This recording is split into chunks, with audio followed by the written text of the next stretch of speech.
بسم اللہ والصلاۃ والسلام علی رسول اللہ۔ ماہ ربیع الاول کا بابرکت مہینہ ہمارے درمیان آ چکا ہے۔ یہ وہ مہینہ ہے جس میں سرکار دو عالم صلی اللہ تعالی علیہ وسلم کی ولادت باسعادت ہوئی، اور اس ماہ مبارک کے اندر اہل اسلام اپنی عقیدت اور محبت کا اظہار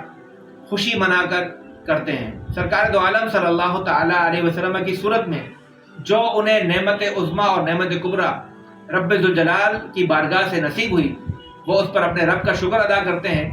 اور اس نعمت کے ملنے پر خوشی کا اظہار کرتے ہیں۔ وَأَمَّا بِنِعْمَتِ رَبِّكَ فَحَدِّثْ، قرآنی حکم پر عمل کرتے ہوئے رب کی نعمتوں کا چرچا کرتے ہیں۔ اس خوشی منانے پر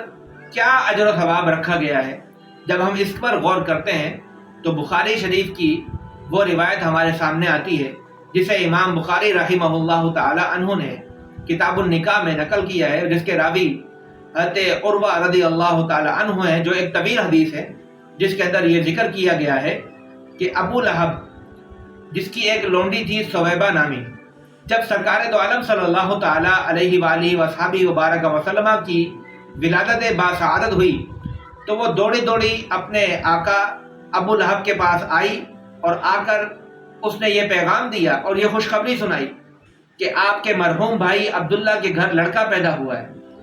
جب ابو لہب نے یہ سنا کہ اس کے مرحوم بھائی عبداللہ کے گھر اللہ نے اولاد کی نعمت عطا فرمائی اور اولاد نرینہ عطا فرمائی ہے تو وہ خوش ہوا، اور اسی خوشی اور مسرت کی کیفیت کے اندر اس نے انگلی کا اشارہ کیا اور اپنی لونڈی ثویبہ کو آزاد کر دیا تاکہ وہ رسول اللہ صلی اللہ تعالی علیہ وسلم کو دودھ پلا سکے۔ یہ عمل جو اس نے کیا وہ محبت رسول میں نہیں کیا، بلکہ اپنے مرحوم بھائی کے گھر لڑکا پیدا ہونے کی خوشی میں یہ کیا۔ بعد ازاں جب اس کا انتقال ہو گیا، وہ مر گیا، تو اس کے گھر والوں میں سے کسی نے اسے خواب میں دیکھا اور اس کے حال کے بارے میں پوچھا تو اس نے کہا کہ بہت برے حال میں ہوں اور سخت عذاب میں گرفتار ہوں، لیکن جب بھی پیر کا دن آتا ہے میرے عذاب میں اس طرح تخفیف کر دی جاتی ہے کہ میری انگلی سے ایک پانی کا چشمہ جاری ہوتا ہے جسے پی کر میں اپنے عذاب میں کمی لے کر آتا ہوں۔ یہ روایت امام بخاری نے نقل فرمائی ہے۔ اب اس روایت کی تشریح امام ابن حجر عسقلانی رحمہ اللہ تعالی عنہ نے فتح الباری کے اندر اس طرح فرمائی کہ وہ جس نے خواب میں دیکھا وہ حضرت عباس رضی اللہ تعالی عنہ ہیں، جنہوں نے اپنے بھائی ابو لہب کو جب دیکھا تو ان سے پوچھا کہ کیا حالات ہیں تمہارے، تو ابو لہب نے کہا کہ بہت سخت عذاب میں گرفتار ہوں، لیکن جب بھی پیر کا دن آتا ہے میری اس انگلی سے چشمہ جاری ہوتا ہے جس سے میرے عذاب میں تخفیف ہو جاتی ہے، اور مجھے یہ لگتا ہے کہ یہ وہ انگلی ہے جس سے میں نے اپنی لونڈی ثویبہ کو اس وقت آزاد کیا تھا جب اس نے آ کر محمد صلی اللہ تعالی علیہ وسلم کی ولادت کی خوشی کی خبر مجھے سنائی تھی۔ اسی طرح سے یہ روایت اور اس کی تشریح دیگر محدثین نے بھی فرمائی۔ امام شمس الدین جزری رحمۃ اللہ تعالی علیہ نے اپنی کتاب عرف التعریف فی المولد شریف کے اندر اس روایت کو ذکر کیا، اور ذکر کرنے کے بعد اس کا خلاصہ یہ بیان فرمایا کہ جب ابو لہب جیسا شخص کہ جس کی مذمت میں قرآن مجید فرقان حمید کی مکمل ایک صورت نازل ہوئی ہے، سورہ لہب، جب اس جیسا ملعون شخص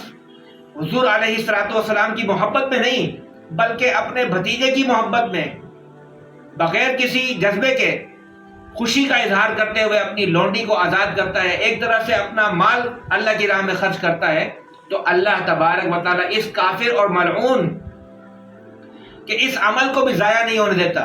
اور اس پر بھی اس کو اجر عطا فرماتا ہے اور اس کے عذاب میں تخفیف کر دی جاتی ہے۔ اس کے مقابلے میں جب بندہ مومن حضور علیہ الصلوۃ والسلام کی محبت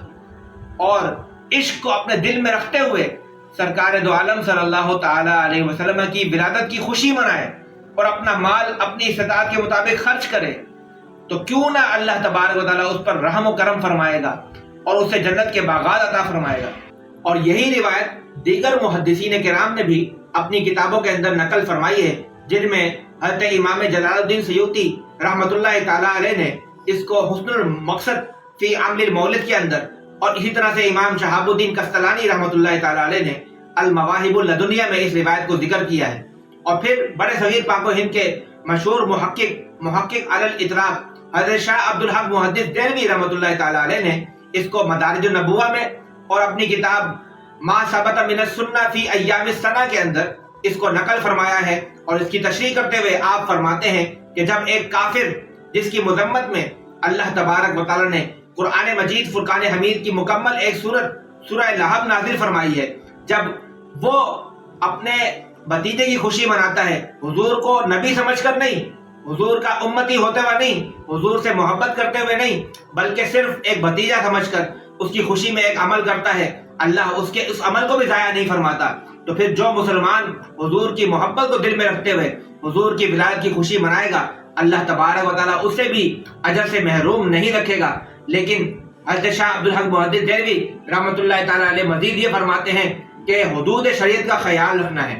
جب خوشی منانی ہے تو خوشی کے اندر شریعت کی حدود کو پامال نہیں کرنا۔ اللہ تبارک و تعالیٰ سے دعا ہے کہ اللہ تعالیٰ ہمیں حقیقی معنوں میں حضور کی محبت عطا فرمائے اور حضور کی ولادت باسعادت کو شریعت کی حدود کے اندر رہتے ہوئے منانے کی اللہ ہمیں توفیق عطا فرمائے۔ وآخر دعوانا ان الحمد للہ رب العالمین۔